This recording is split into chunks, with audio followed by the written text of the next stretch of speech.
اشرح لي صدري ويسر لي أمري واحلل عقدة من لساني يفقهوا قولي. اللهم افتح لنا بفتوح العارفين، اللهم افتح لنا بفتوح العارفين، اللهم افتح لنا بفتوح العارفين. إلهي أنت مقصودي ورضاك مطلوبي، أعطني محبتك ومعرفتك. Hadirin ikhwan wal akhwat rahimakumullah.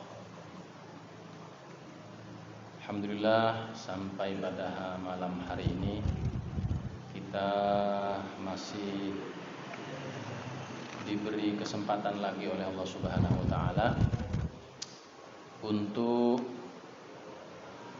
bisa mengisi waktu dan ruang-ruang yang kita miliki untuk lebih mendekatkan diri kepada Allah Subhanahu wa taala. Hari ini hari yang kelima dari rangkaian awal tahun 2022 ini di bulan Januari. Setelah insya Allah kita yakini bahwa tahun 2021 yang lalu telah kita sudahi dengan ibadah kepada Allah, dan kita mengawali tahun 2022 tersebut dengan ibadah pula kepada Allah Subhanahu wa taala. Bertambahnya tahun artinya umur kita bertambah 1 tahun ini,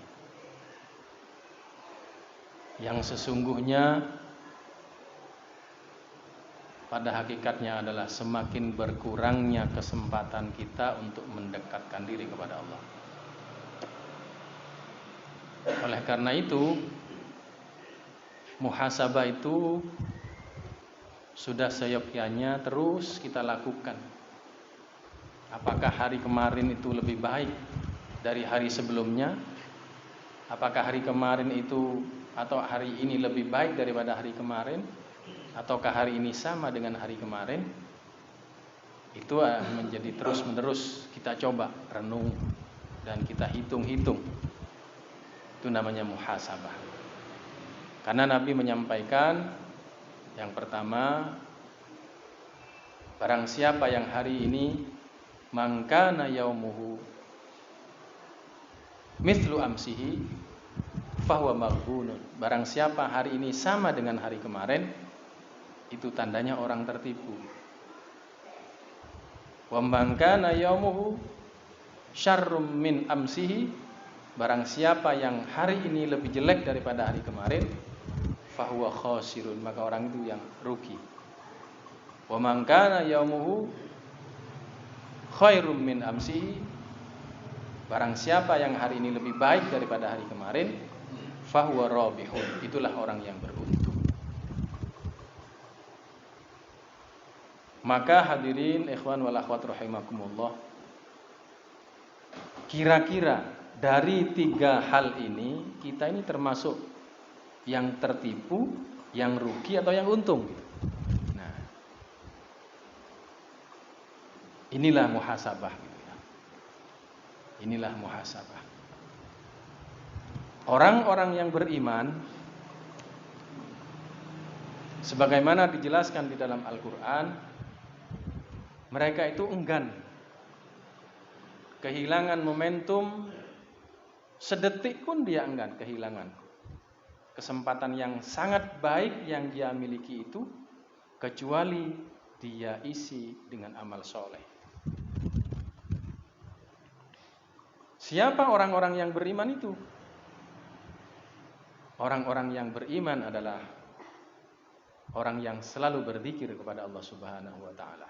Zikrullah alamul iman. Ciri khas orang yang beriman itu adalah orang yang banyak berzikir kepada Allah Subhanahu wa taala. Maka dia enggan kehilangan kesempatan walaupun sedetik. Karena Allah sudah menyampaikan, wal asri innal insana lafi khusrin illal ladzina amanu wa amilus solihati wa tawassaw bil haqqi wa tawassaw bis sabr. Itu yang terus-menerus dihayati dan direnungkan. Dan alhamdulillah hadirin ikhwan wal akhwat rahimakumullah, siapapun kita ini, apapun profesi kita, alhamdulillah Kita ini diberi oleh Allah Subhanahu wa taala, dipertemukan oleh Allah Subhanahu wa taala dengan seorang hamba pilihannya yang mampu menuntun dan membimbing kita semua agar satu, waktu-waktu yang kita miliki itu bisa betul-betul kita manage menjadi ibadah.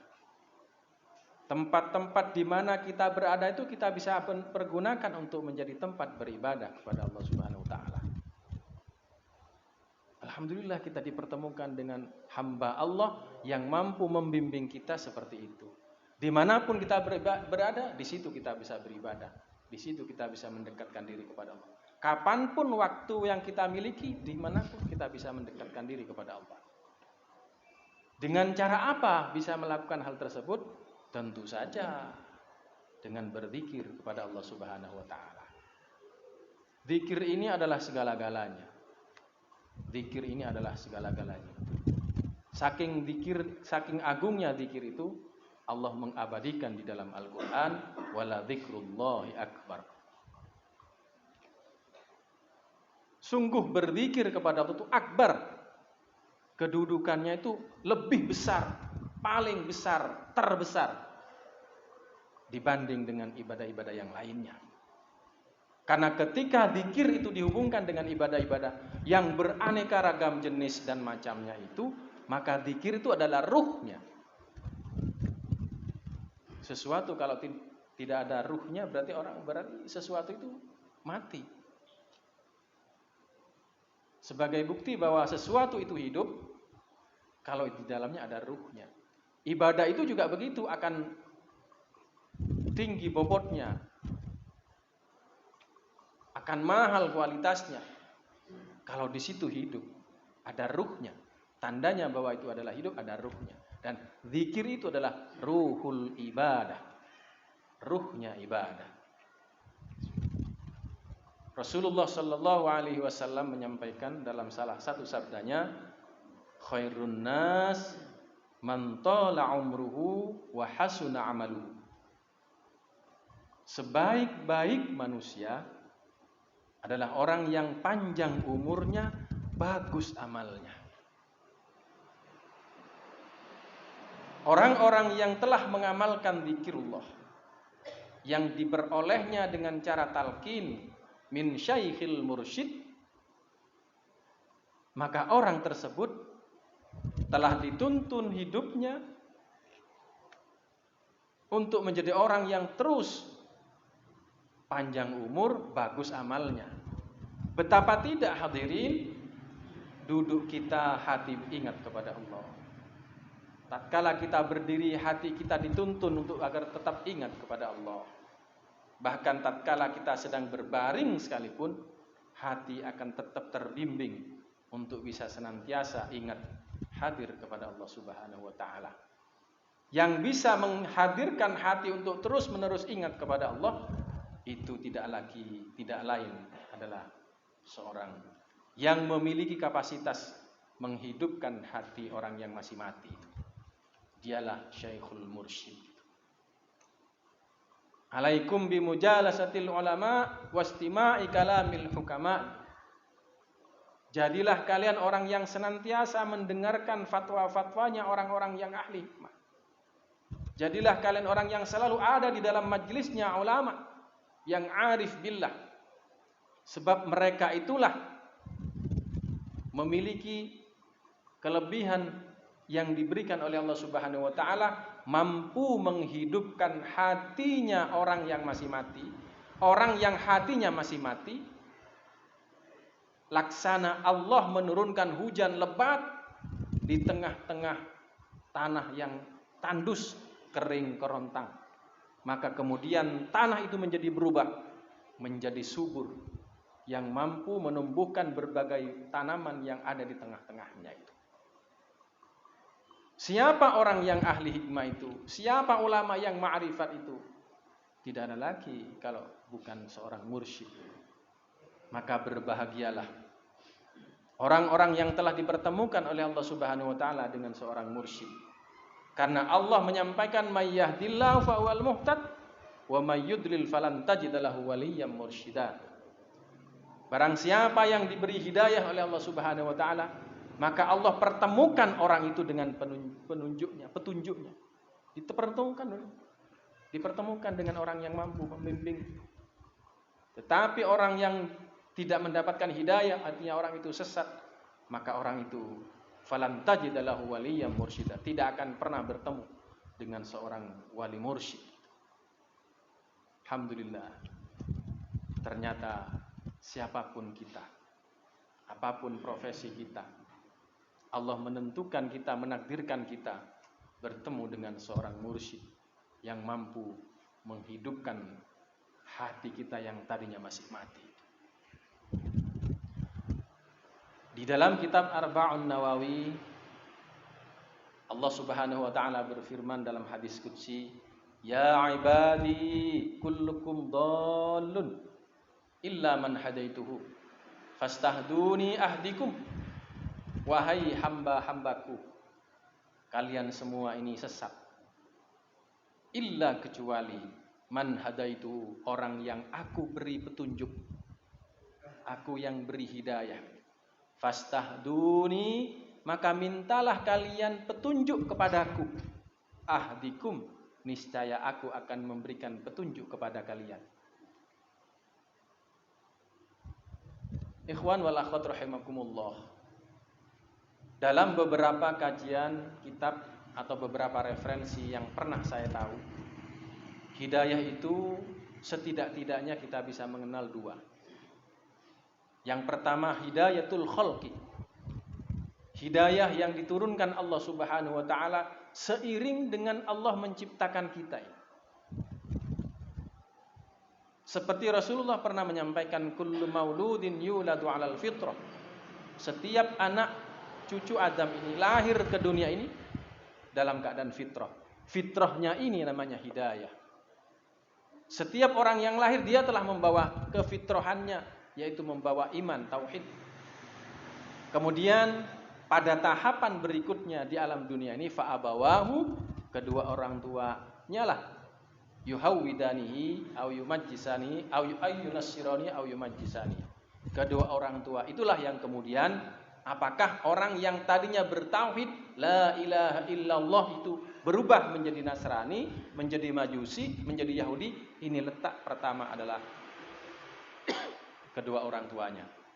Karena di sisi kedua orang tua itulah kita sedang menjalani madrasatul ula, pendidikan pertama kali yang kita peroleh adalah dari situ. Itulah hidayatul khalqi. Alhamdulillah, di proses kelahiran kita yang membawa fitrah tauhid, ketauhidan kita kepada Allah Subhanahu wa taala terus berlanjut hingga sekarang.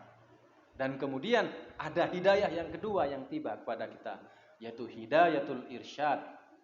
Hidayah yang kita peroleh melalui bimbingan seorang syekh mursyid. Di mana tadinya sudah kita bertauhid la ilaha illallah, seperti yang sering kita dengar tausiah dari Al-Mukarram, penjelasan tentang kefitrahan seorang hamba itu. Alastu bi rabbikum? Qalu bala syahidna. Allah pernah berdialog dengan makhluk, dengan manusia ini. Bukankah aku ini Tuhanmu? Bertanya kepada manusia. Kemudian manusia menjawab, iya, kau Tuhanku. Qalu bala syahidna. Saya bersaksi bahwa engkau adalah Tuhanku. Nah kemudian syahadat ini, persaksian ini kemudian dikuatkan lagi, diaktualisasi lagi oleh sang mursyid, oleh seorang mursyid yang telah membimbing kita melalui talqin la ilaha illallah, dihujamkan ke dalam qalbu kita supaya kita lebih kuat. Wa yutsabbitullahu bil qauli tsabiti fil hayatid dunya, dihujamkan supaya apa? Supaya keimanan kita yang kita bawa sejak lahir itu betul-betul menjadi sesuatu yang mengkristal di dalam lubuk hati, kuat, kokoh. Cita-cita besarnya adalah seperti yang ada di dalam surat Ibrahim ayat 24 itu. Di mana di dalam surat Ibrahim itu digambarkan bahwa kalimat thayyibah yang telah masuk di dalam diri seseorang hamba Allah. Bisa diibaratkan, bisa setelah berproses itu bisa menjadi sebuah pohon yang akarnya mancep terhujam ke bumi yang paling bawah. Akarnya begitu kuat dan cabangnya menjulang tinggi ke langit. Sehingga pohon itu menjadi kokoh, menjadi kuat, tidak mudah goyah. Dihempas sekencang-kencangnya angin, dia tidak mampu merobohkan pohon. Kenapa? Karena begitu dalamnya akar yang telah terhujam di bumi itu. Dan begitu tingginya cabang yang menjulang ke langit itu. Seperti itu. Itu cita-cita besarnya. Dan tidak semua orang mampu mencapai di makom tersebut. Namun demikian setidak-tidaknya, sekecil-kecilnya pohon, tapi akarnya sudah mulai berproses menjulang ke dalam langit. Kemudian pohonnya juga proses tumbuh dengan baik, dengan subur, dengan manage, dengan perawatan, dengan pemeliharaan yang baik, insya Allah. Walaupun hanya daunnya bisa memberikan manfaat, itu adalah sebuah prestasi, sebuah anugerah yang diturunkan Allah Subhanahu wa taala. Dan alhamdulillah, bukan kita bermaksud mengada-ada, tapi atas pengakuan dan kesaksian orang lain bahwa guru kita memiliki makom itu.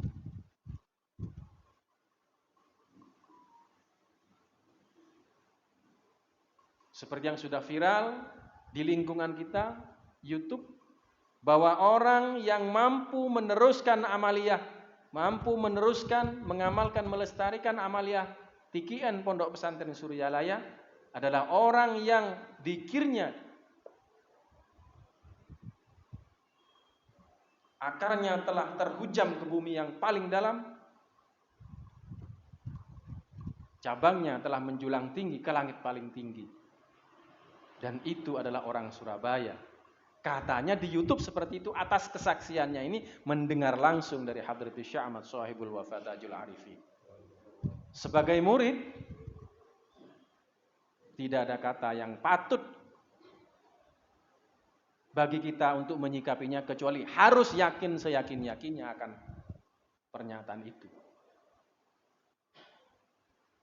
Bila di antara kita ada sedikit keraguan terhadap kalimat yang telah diucapkan itu, bahwa Al-Mukarram memiliki kedudukan itu dan Al-Mukarram lah yang mampu meneruskan, mengembangkan kalimat ini, itu tidak lain kalau kita ada sedikit keraguan, sudah patut dikatakan orang yang su'ul adab.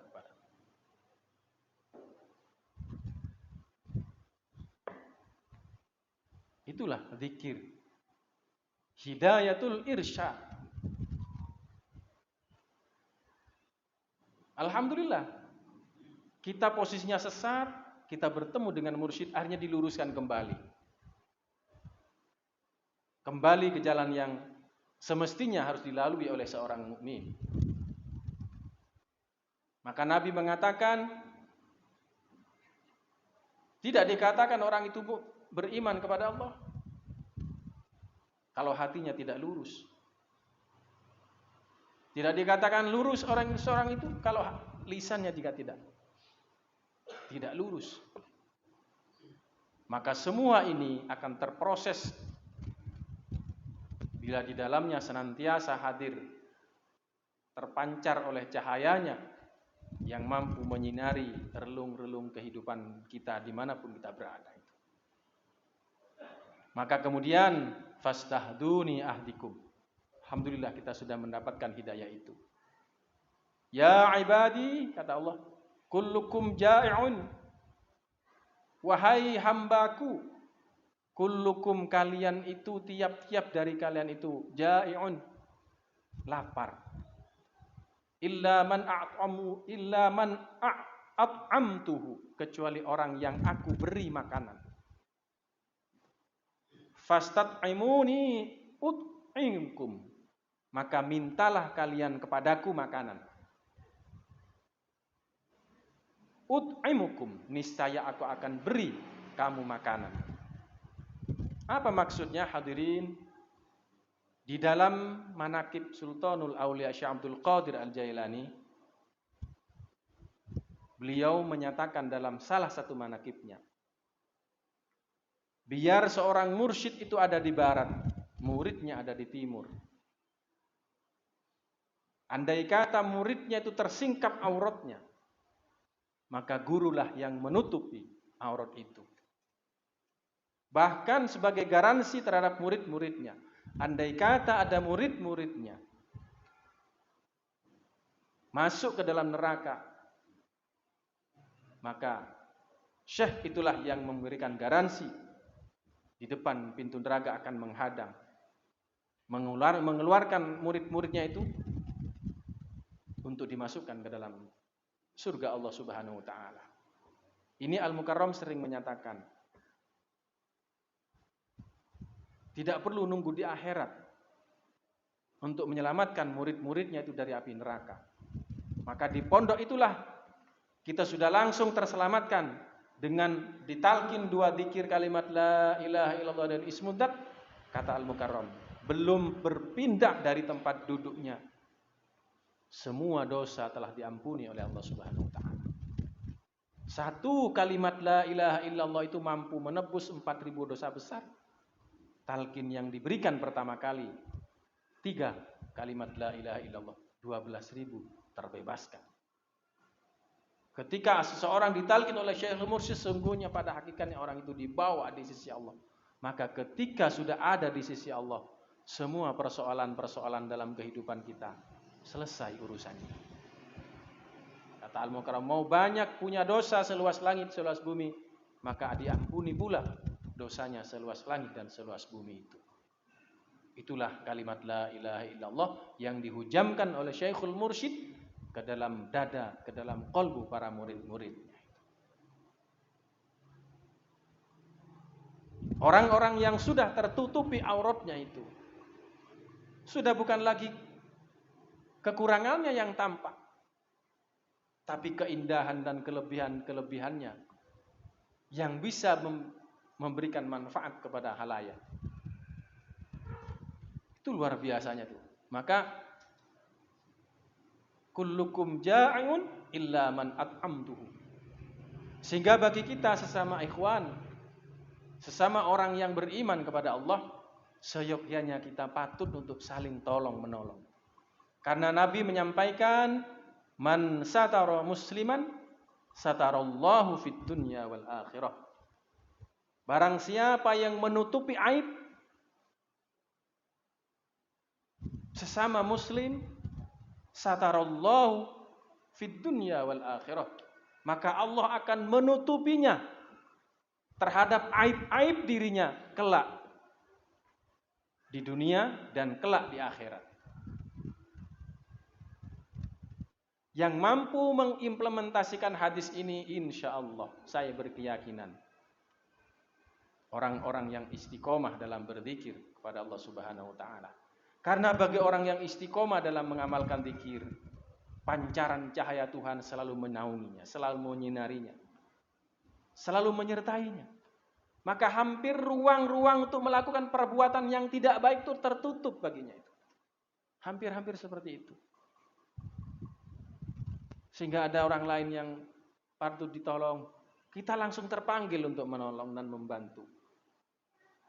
Bukan sebaiknya, bukan kita umbar aib, bukan umbar ghibah, tidak seperti itu. Orang-orang yang berzikir, insya Allah dia akan mahfud, akan mampu menjaga diri, menghindari dari hal-hal dimaksud. Karena memang zikir itu adalah cahaya. Nurun ala nur, cahaya di atas cahaya. Maka dengan kita berzikir diharapkan ada cahaya yang bisa terpancar di dalam lubuk hati kita ini. Walaupun pancaran cahayanya tidak seterang lampu yang sedang kita ini. Tidak apa-apa walaupun cahayanya itu mendrip-mendrip. Kak popo pokoknya ono cahaya. Karena Pangersa Abah menyampaikan di dalam kitab ini, zikir yang sudah hujam di dalam lubuk hati seorang itu La tukhmadu niranuhu wa la tadhhabu anwaruhu.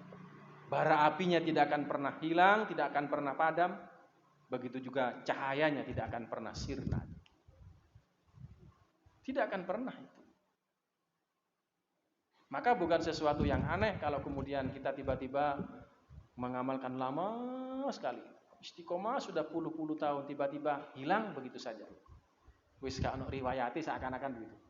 Tapi setelah beberapa lama tiba-tiba muncul lagi gitu. Ya, sedang berkelana lah barangkali begitu. Ya mungkin pada satu saat kita juga bisa melakukan hal yang sama. Kita sedang menikmati suasana di alam yang mungkin berbeda dengan kita. Makanya dia hilang dulu. Sejenak kemana-mana dulu berkelana lagi. Tiba-tiba datang lagi. Pernah beberapa tahun yang lalu saya pernah di Lumajang itu ketemu dengan ikhwan yang informasinya 15 tahun tidak pernah datang di majelis. Bahkan lebih gitu. Tiba-tiba datang pada saat manakib itu. Terheran-heran semua ikhwan-ikhwan dan pengurus ketika itu. Ternyata bukan hanya di Lumajang yang seperti di Surabaya, banyak yang seperti itu. Al-Mukarram, loh, sama nonon di ahe kan. Tekon di ahe sama. Nah, itulah menunjukkan bahwa zikir itu ya bahasa saya. Sak dablek ya awak dewe, kalau kita masih mau mengamalkan zikir insyaallah saya ketulung. Ya buktinya itu, kita tiba-tiba sulit, tiba-tiba hilang, balik lagi gitu. Artinya kita, kalau misalnya kita terjerumus, ya, apa terjerumus? Terjerumus itu tidak akan sampai pada di jurang yang sangat-sangat gitu. Insya Allah masih ketulung gitu. Kenapa? Karena luar biasanya zikir. Dan itu menunjukkan muassis, mursyidnya itu betul-betul punya makom. Punya makom. Beberapa bulan yang lalu, ya mungkin awal-awal bulan Desember ya. Sudah mendekati pertengahan. Saya pernah didatangi oleh seorang kiai, seorang ya kalau lihat dari komunikasinya, saya mengatakan kiai lah. Sama-sama mengamal thariqah, mengamalkan zikir. Cuman zikirnya beda dengan zikir yang kita amalkan, mursyidnya beda. Banyak berbicara tentang masalah itu. Akhirnya, Masya Allah, saya bisa membedakan. Apa yang dia sampaikan kepada saya itu ya jauh lebih daripada teman-teman sendiri yang menyampaikan. Ketika membahas tentang masalah ilmu, tentang masalah ketuhanan, tentang masalah ketauhidan, jauh lebih bermakna. Kenapa seperti itu? Berbobotnya apa yang kita sampaikan itu bukan karena kepintaran dan kedalaman pengetahuan, banyaknya referensi, kitab, buku yang kita baca, tidak. Tapi keistiqomahan, riyadhah, keistiqomahan mengamalkan zikir itu sendiri yang kemudian setiap tutur yang kata yang keluar dari lisan kita menjadi berbobot. Sehingga siapapun yang mendengarnya akan ada kesan, karena ada pesan moral yang sangat dalam yang tersampaikan olehnya. Sehingga kesan-kesan moralnya sangat berarti bagi mereka. Menganggap apa yang keluar dari lisan kita adalah sesuatu yang baru, yang seakan-akan dia belum pernah mendengarnya. Padahal bagi kita, di lingkungan kita, bahas masalah keutamaan dan seterusnya itu hal-hal yang hari-hari begitu. Sudah terbiasa kita jadi bahan-bahan bincangan kita setiap saat, setiap di mana kita berkumpul. Tapi bagi orang-orang yang hanya mengedepankan pengalaman, hanya mengedepankan kajian-kajian keilmuan semata tanpa didukung dengan riyadhah, dengan mujahadah yang diajarkan sebagaimana yang diajarkan oleh guru kita, tutur katanya itu ya datar-datar saja. Saya bisa membandingkan dengan teman-teman yang berdialog sesama kita dibandingkan orang yang boleh dibilang seorang tokoh sudah. Maka alhamdulillah saudaraku semuanya, ikhwan wal akhwat, kita bersyukur. Pendalaman tentang amalia ini setiap saat bisa kita peroleh. Sudah berapa ribu YouTube itu Al-Mukarram sudah sampaikan kepada kita. Maka setiap saat sebenarnya kita bisa menimba pengetahuan untuk memperdalam. Yang kadang-kadang kita tidak paham menerima tausiah langsung, tetapi tiba-tiba dengan YouTube yang beliau memberikan tausiah di situ, kita mendapatkan pemahaman. Dan itulah sesungguhnya proses dzikir. Karena bisa jadi pada saat kita menerima tausiah langsung itu, hati ini belum sepenuhnya. Boleh jadi dzikir kita mandek di situ, tidak serius. Boleh jadi pikiran kita masih kemana-mana. Boleh jadi juga ada hal-hal yang menghijab kita dengan guru kita. Makanya Al-Mukarram selalu mengatakan di dalam surat Al-Kahfi, jangan alihkan pandangan kalian ketika kau bersama orang yang berharap itu. Gimana ayatnya? Wala tuti' man aghfalna qalbahu an dzikrina wattaba hawahu wa kana amru furuta. Seperti itu. Di dalam surat Al-Kahfi. Jangan palingkan pandanganmu kepada perhiasan dunia. Bila kita sedang berkumpul. Lah, ketika kita mendengar tausiahnya, mungkin pandangan kita kemana-mana. Maka pada saat itu belum paham. Tapi pada satu saat dengan materi yang sama kita dengarkan melalui YouTube, justru di situ kita bisa mendapatkan pemahaman. Nah, itu transisi dzikirnya di situ. Nah, uniknya dzikir yang kita amalkan di sana. Dan ini adalah sesuatu yang dahsyat, sangat-sangat dahsyat. Alhamdulillah, alhamdulillah.